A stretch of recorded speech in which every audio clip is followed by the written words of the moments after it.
Success. तो हम लोग यूपी लेखपाल एग्जाम्स की प्रिपरेशन कर रहे थे मैथ्स में, ठीक है। तो आप देखो मैथ्स के क्वेश्चन और भी आगे प्रैक्टिस करते हैं। तो क्वेश्चन नंबर 1 समझो क्या है। देखो 11 परिणामों का औसत क्या दिया गया, 18 है। 11 ऐसे अलग अलग परिणाम है जिनका औसत 18 बन रहा है। पहले 5 का औसत 17,000 है और अंतिम 5 का औसत 20,000 है। पहले 5 अंतिम 5 टोटल कितने हो गए 10 और परिणाम टोटल कितने हैं 11, मतलब एक बच गया। तो छठा परिणाम बताओ, ठीक है। तो इसका मतलब वही एक छठा परिणाम मतलब पहले 5 के बाद, मतलब वो जो बच गया उसी की बात पूछ रहा है। तो आप देखो हमेशा परिणाम का औसत निकाला तो परिणामों का योग कितना हो जाएगा, टोटल परिणामों का योग 18 गुणे 11 हो जाएगा, ठीक है।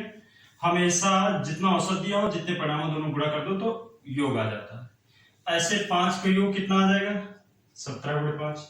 अगले 5 का योग कितना आ जाएगा 20 गुणे 5। बात समझ गए ना, योग कैसे निकालते हैं। औसत और जितने भी टोटल परिणाम है उनको दोनों गुणा करो। तो आपको इन दोनों को जोड़ करके टोटल से माइनस कर देना है, आपको छठा परिणाम मिल जाएगा। बात समझ में आ गया ना। पहले 11 परिणामों का औसत 18 दिया तो 11 इंटू 18 करेंगे टोटल परिणाम मिल जाएंगे। पहले 5 का औसत दिया है तो 17 इंटू 5।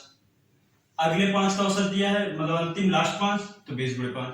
हमसे छठा पूछा है मतलब बचा वाला पार्ट, ठीक है। तो हम इसको मल्टीप्लाई करेंगे, इसको मल्टीप्लाई करेंगे, दोनों को ऐड करके टोटल से माइनस कर देंगे। तो ऐसा करो इसको गुणा कर दे, 11 को 8 से करो 88, 11 8 19, ठीक है। और इसमें ऐसा करो 5 कॉमन कर लो तो कितना बचेगा इसमें 17 प्लस 20। वैसे आप गुणा करके भी जोड़ सकते हो, वो भी एक ही बात है, ठीक है। गुणा करके जोड़ना चाहो गुणा करके भी जोड़ सकते हो। ये 17 20 कितना हो गया 37। 37 को आपको 5 से गुणा कर देना है, 5 7 35, 5 15 3 18, ठीक है। ऐसे भी जोड़ सकते थे 20 5 100, 70 पर 85, 100 में 85, 185।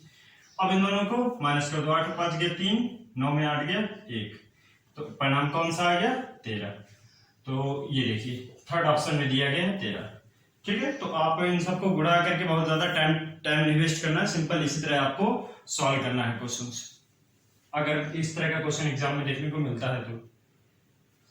अगला क्वेश्चन पढ़ो क्या है।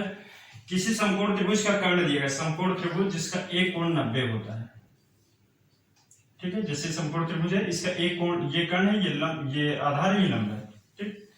तो समकोण त्रिभुज का कर्ण जो है वो 10 है और एक भुजा की माप 6 सेंटीमीटर है एक। अब बाकी दो में से किसी एक को आप 6 मान लो इसको आपने 6 मान लिया। तो क्षेत्रफल निकालना है इसका, तो क्षेत्रफल के लिए आपको इसका पता होना जरूरी है। अब इसके लिए हमने फॉर्मूला बताया था कर्ण का स्क्वायर बराबर लंब स्क्वायर प्लस आधार स्क्वायर। कर्ण कितना है 10, लंब हमें पता नहीं, लंब इस साइड को कहते हैं, ठीक है, और आधार इसको कहते हैं, आधार 6। 10 का स्क्वायर करो कितना हो जाएगा 100 और 6 का स्क्वायर करो 36। अब ये 36 इधर माइनस हो जाएगा 100 से, कितना बचेगा 64, और 64 कितने का स्क्वायर होता है 8 का। तो मतलब ये माप हमको मिल गई 8। देखो कोई कंफ्यूजन नहीं है, आप हमेशा समकोण त्रिभुज में ये फॉर्मूला लगता है कर्ण का स्क्वायर बराबर आधार स्क्वायर प्लस लंब स्क्वायर। तीन में से कोई भी एक भुजा नहीं दे रखी, इसी फॉर्मूले का यूज करो आपको तीसरी भुजा भी मिल जाएगी, ठीक है, जैसे हमने एक फाइंड किया ये। अब हमें इसका क्षेत्रफल निकालना है, तो क्षेत्रफल का फॉर्मूला आपने त्रिभुज का पढ़ा होगा 1/2 आधार गुणे ऊंचाई, बेस इंटू हाइट, ठीक। तो आधार क्या है इसमें 6 और ऊंचाई क्या है 8। अब इसको काट दो, 2 से कितना हो गया 4 और 4 और 6 को गुणा कर दो कितना हो गया 24। बात समझ आया ना, 1/2 आधार गुणे ऊंचाई। आधार मान लिया 6, ऊंचाई मान लिया 8, 2 को इससे काट करो 4 आ जाएगा, 4 को 6 से गुणा करो 24, तो 24 सेंटीमीटर स्क्वायर, मतलब इसका कौन सा सही ऑप्शन है, लास्ट वाला सही ऑप्शन है, ठीक है। तो समकोण त्रिभुज के लिए 1/2 आधार गुणे ऊंचाई लगाओ, लेकिन इसके पहले हमको दोनों भुजाएं ये पता होनी चाहिए, ठीक। आगे देखते हैं इसी से संबंधित और भी क्वेश्चंस कैसे हैं, उनको किस तरह से सॉल्व करेंगे। और जैसा मैं हमेशा बोलता हूं कि आप ज्यादा से ज्यादा प्रैक्टिस करो और जो भी आपको डाउट हो जरूर पूछो आप, ठीक है। देखते हैं नेक्स्ट क्वेश्चन क्या है। किसी चतुर्भुज के 3 कोण दिए गए हैं। चतुर्भुज में वैसे होते कितने कोण है 4। चतुर्भुज जिसमें 4 भुजाएं होती है, कैसे भी आप चतुर्भुज बना दो, ठीक है। इसमें 4 भुजाएं और 4 कोण होते हैं। तो कोण 4 होते हैं जिसमें से उसके 3 कोण दिए गए, 105 डिग्री, 120 डिग्री व 75 डिग्री 75 डिग्री।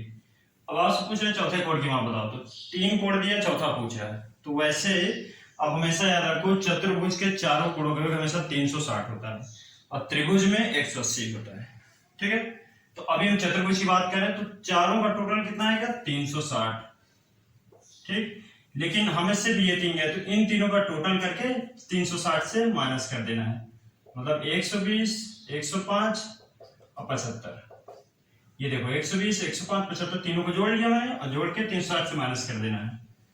तो तीनों को जोड़ो कितना आएगा, देखो 105 से 75 जोड़ो कितना हो जाएगा 180, और 180 और 120 18 और 12 कितना होता है 30, तो मतलब कितना हो गया 300। बात समझ में आया? ये 105 से 75 180 और 180 120 हो जाएगा कितना 300। तो 360 में से 300 माइनस कर दो कितना बचेगा 60। तो बचा हुआ कोण मतलब चौथा कोण कौन सा होगा 60 डिग्री का। तो उस हिसाब से इसका कौन सा सही ऑप्शन हुआ तीसरा। ठीक है, तीसरा कोण होगा 60 डिग्री। एक ऐसे भी कर सकते थे, अगर आप भूल जाओ तो हमेशा याद रखो इन तीनों को जोड़ लो और चौथा देखो कौन सा रखते कि 60 आ जाए, वैसे भी कर सकते हो जैसा आपको इजी लगे। बाकी इसको कम से कम समय में करना, ज्यादा इसको कॉम्प्लिकेटेड नहीं करना, क्वेश्चन बहुत इजी है। अगला क्वेश्चन भी देखिए कुछ इसी से रिलेटेड है। जब किसी लंबवत खंभे की लंबाई, इसको थोड़ा सा डायग्राम इसका बनाने की कोशिश करते हैं। एक लंबवत खंभे की लंबाई, एक लंबवत खंभा बना लिया, ये इसकी लंबाई है। ठीक, उसकी छाया के बराबर हो जाती है, मतलब जितना लंबाई ये है उतनी ही उसकी छाया हो जाती है, मतलब ये और ये दोनों बराबर है। तो सूर्य का उन्नयन कोण, उन्नयन कोण समझते हो क्या होता है? उन्नयन अवनमन कोण, ये 10th क्लास की मैथ्स में एक टॉपिक है, हाइट एंड डिस्टेंस, ऊंचाई दूरी, त्रिकोणमिति ज्ञान प्रयोग का टॉपिक है। इसको उन्नयन कोण का मतलब ये होता है जब आप नीचे से ऊपर कोई चीज देखो, जैसे आप सड़क पर जा रहे हो और आप छत पे कोई चीज देख रहे हो या कोई टावर को आप देख रहे हो, उसको उन्नयन कोण बोलेंगे। और जब किसी ऊपर से नीचे की तरफ देखो आप, जैसे छत से आप नीचे गाड़ी देख रहे हो, ठीक है, ये टावर पर खड़े होकर कुछ चीज ऑब्जर्व कर रहे हो, ठीक है, किसी ऊंचाई पर खड़े होकर कोई नीचे की तरफ ऑब्जर्व कर रहे हो तो उसको बोलते हैं अवनमन कोण। लेकिन अभी ये क्या दिया है उन्नयन कोण, लेकिन कोण का नाम भले बदल जाए, दोनों काम एक ही जैसा करते हैं। ठीक है, तो हमसे पूछ रहा है उन्नयन कोण, मतलब हम यहां से यहां जो देख रहे हैं ये कोण हमसे पूछ रहा है थीटा। ठीक है, तो आप हमेशा याद रखो जब ये और ये बराबर होते हैं तो इसके लिए एक मैं बताऊंगा इसमें कौन सा सही ऑप्शन होता है। पहले इसको समझ लो सॉल्व कैसे करेंगे। देखो साइन कॉस टाइम ये सभी आपको फॉर्मूले पता होने चाहिए सबके। तो इसमें देखो इस कोण के हिसाब से लंब हुआ ये आधार हुआ, तो लंब और आधार दो में होता है, एक tan का फॉर्मूला होता है लंब बटे आधार और एक cot का फॉर्मूला होता है आधार बटे लंब। दोनों में से आप कोई भी यूज कर सकते हो। ठीक, तो जैसे हम tan का यूज कर रहे हैं तो लंब है AB और आधार है BC। ठीक, दोनों कितने, दोनों बराबर है और दोनों ही बराबर है, बराबर है तो कट जाएंगे ना। जैसे मान लो ये अगर 100 सेंटीमीटर है ये, तो ये भी 100 सेंटीमीटर होगा, तो मतलब 100 बटे 100 तो दोनों कट के 1 आ जाएगा, है ना, मतलब दोनों बराबर हैं। तो tan थीटा बराबर हो गया 1। अब आपको ये दिमाग लगाना है tan में एक कितने का मान होता है, 30 डिग्री का, 45 डिग्री का, 60 का या 90 का। तो आपको मान याद होने चाहिए, आ सकते हैं पेपर में। तो ये 45 डिग्री का मान होता है, tan 45 का मान 1 होता है। और वैसे भी आप ये ध्यान रखो कभी भी ये दोनों बराबर नजर आए, ऊंचाई छाया बराबर हो या दूरी लंबाई बराबर हो, तो हमेशा कोण 45 ही आपको लगाना है, सॉल्व करो या ना करो। ठीक है, और ज्यादातर जो क्वेश्चन एग्जाम में 45 के ही आते हैं, लेकिन आप एक बार सबको रिवर्स कर लेना। ठीक है, क्योंकि कोई भी क्वेश्चन एग्जाम में आ सकता है जो हमें परेशान करे, तो इस तरह की सिचुएशन ना बनने दें। आप सारे फॉर्मूले सारे कॉन्सेप्ट पहले से ही तैयार करके रखें। ठीक है, तो ये क्वेश्चन ऊंचाई दूरी का था, थोड़े सा ट्रिग्नोमेट्री इसमें यूज हो गई। और ये क्वेश्चन बेसिक चतुर्भुज मतलब बेसिक क्या है, ज्योमेट्रिक पोर्शन का क्वेश्चन है, जिसमें से 3 कोण दिए गए तो चौथा कोण आपको पता करना था। तो चतुर्भुज के चारों कोणों का कितना होता है 360 और त्रिभुज के तीनों कोणों का कितना होता है 180। तो इस तरह के क्वेश्चंस आपको तैयार करने हैं। ठीक है, अब आगे देखते हैं एक दो क्वेश्चन और इसी टॉपिक से रिलेटेड। क्या है ये क्वेश्चन, इस क्वेश्चन को पढ़ते हैं फिर समझते हैं। अमित सुनील से 20% अधिक अंक प्राप्त करता है। ठीक है, 2 पर्सन है, तो 2 पर्सन है, एक का नाम अमित है, एक का नाम सुनील है। तो अमित के मार्क्स जो है सुनील से 20% ज्यादा है। ठीक है, अमित जो है सुनील से 20% ज्यादा अंक प्राप्त करता है। तो सुनील अमित से कितने प्रतिशत अंक कम प्राप्त करता है। भाई अगर अगला पर्सन ज्यादा पा रहा है तो जो पहले वाला था वो कितना कम पा रहा है, दो में से अगर एक को ज्यादा मिल गया पहले से, तो पहले वाले को कितने कम मिले, ये क्वेश्चन है। ठीक है, अमित को तो ज्यादा हो गया सुनील से 20% ज्यादा, लेकिन सुनील के कितने कम है ये भी तो पता करो अमित से। तो इसके लिए आप हमेशा याद रखो इस तरह के क्वेश्चन में कि एक अगर दूसरे से ज्यादा अंक प्राप्त करता है तो दूसरा कितने कम प्राप्त करता है। तो इसका एक कॉन्सेप्ट होता है m/100 + m × 100%। ये शॉर्ट ट्रिक है, ये फॉर्मूला, ये कॉन्सेप्ट आपको यूज करना है। ठीक है, पूरा प्रोसेस नहीं सॉल्व करना है, बहुत ज्यादा टाइम वेस्ट हो जाएगा। तो ये m/100 + m × 100% ये फॉर्मूला होता है। m क्या है, जितने परसेंट की बात हो रही है, जैसे यहाँ पर 20% की बात हो रही है तो आप 20% लिख दोगे। तो अब यहाँ m की जगह पर 20 रख दो, 20 100 + 20 × 100%। तो ये 20 हो गया। ठीक है, और 100 और 20 कितने हो गए, 120 × 100%। ये 0 0 कट जाएगा, 2 से काट दो इसको, 6 आ गया। और फिर अब 2 से फिर काट दो, 3 हो गया, ये 50 हो गया। तो कितना हो गया, 50/3%। फिर समझ लो, देखो एक बार फिर से बता देता हूं। ये 20 हो गया, 100 और 20 120 हो गया, 0 0 कट गया, 2 से 12 काटा, 6 आया। और फिर 6 और 100 को दोनों को 2 2 से काट दिया, 2 से काटा 3 आ गया, 2 से काटा 50 हो गया।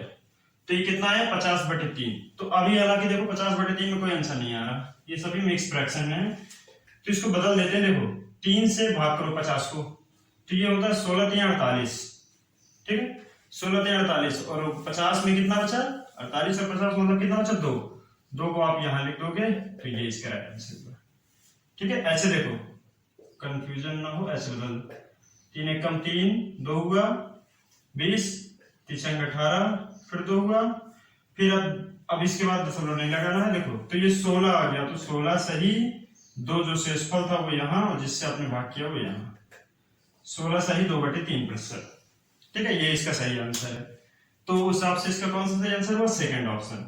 ठीक, तो इस तरह के क्वेश्चंस आएंगे तो आपको इस फॉर्मूले को याद रखना है कि इसका यूज करके हमको सॉल्व करना है। अदरवाइज ऐसे आप करोगे तो ऐसे भी आ जाएगा, लेकिन थोड़ा सा टाइम ले लेगा आपका, जो अदर क्वेश्चन में यूज हो जाएगा।